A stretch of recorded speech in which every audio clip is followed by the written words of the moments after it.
Hello, everyone. Welcome to Food in a Flash. I am Coach Sarah, one of the health promotion coaches here at the cooperative. And today's Food in the Flash topic is actually okra. So I have okra here as an example. So okra is a flowering plant with edible seed pods on the inside.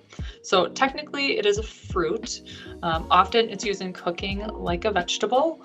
And then once it is soft, when it's cooked, the texture and taste resembles eggplant or zucchini. So once it has that soft texture, just to kind of give you an idea, then you can also eat it raw if you want to, but cooked is kind of like eggplant or zucchini.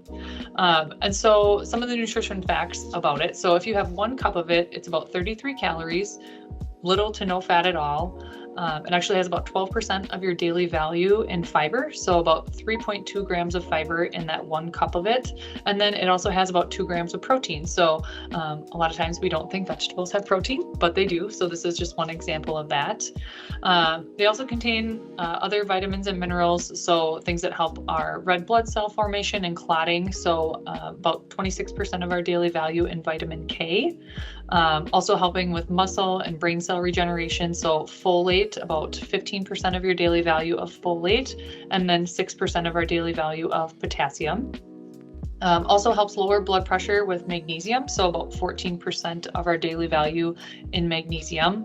And then also supporting our immune system and immune function, so vitamin A, about 14% of our daily value for that. And then also vitamin C, so 26% of our daily value of vitamin C. So a lot of times we think of only citrus fruits, but a lot of our fruits and vegetables also have vitamin C as well. So they're also full of antioxidants. So whenever you think of antioxidants, think of just protecting your cells from damage, and then just helping your cells protect them from certain cancers like breast, lung, prostate, colon cancers. So just helping our bodies protect from those conditions.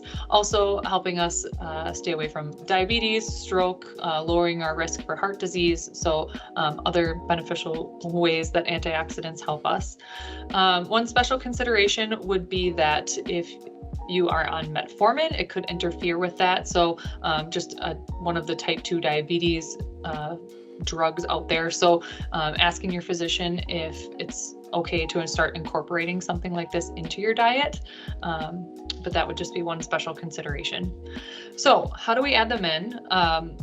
They do get a little gummy or slimy if they're heated up, really, really quickly. So just one trick, I guess, was cook them on high heat, so they do cook relatively fast, but in an uncrowded pan, so that they all have their own little space. That will help.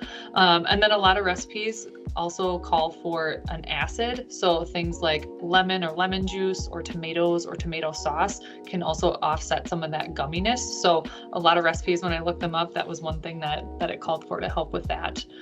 You can also pickle them, or like I said, you can get them fresh.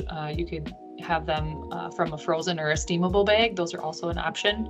But they're commonly used in soups or stews, gumbo. You can roast them in the oven. So kind of similar to zucchini chips, you can roast them in the oven for a healthy snack. You can also, like I said, cook them with some tomato sauce and then have them over whole wheat pasta. So if you already had whole wheat pasta ready to go for your family dinner, trying to incorporate a vegetable mixed in as well. You could grill or saute it, so again, leaving space in that pan for them to breathe, and then you can also add them to a stir fry. So the recipe that I picked for today is actually called a curried okra with onions recipe. So it's kind of a little bit different. So having some curry. So I will put that in the chat, and if you have any questions or comments, just put them in the chat as well, and I'll be here for a few more minutes, but otherwise that is okra. Thanks, guys.